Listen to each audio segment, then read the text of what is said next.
We're going to do our best, and we're going to talk a little bit about what we can do to break free of the mental tornado. First of all, what is the mental tornado? This swirling chatter of the mind. And I like to use the analogy of the blender because it's a good one. Once we're in the blender, we've all been in the blender. I've been in the blender a couple of times over the last few weeks. When we're in the blender, we have absolutely no perspective. And this is what I mean by the tornado of life. We get into that swirling, and when you're in that shit, that's it.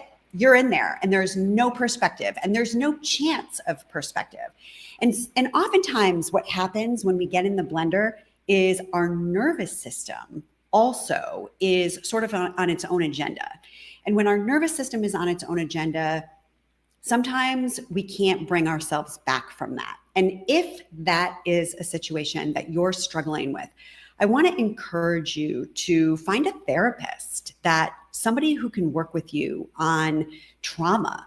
Because trauma, when it gets activated and reactivated inside of our consciousness, it will send our nervous system down its own path of trouble, down its own path of its agenda. And it's not as easy to recoup ourselves from that. But with our analogy of the blender, when we experience some sort of an emotional upset or some sort of a trigger, we do have the ability to get outside of the blender, and we can witness ourselves. We can witness the fact that we are in an upset. We can witness the fact that something is happening, and we can still not react.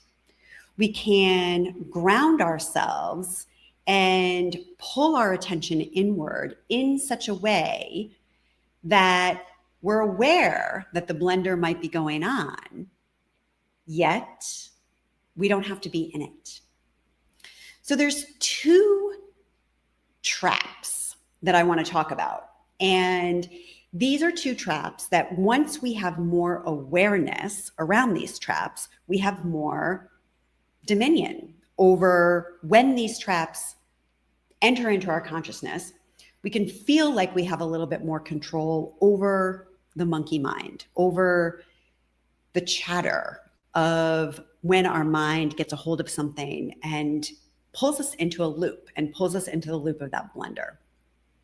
So trap number one is the trap of time.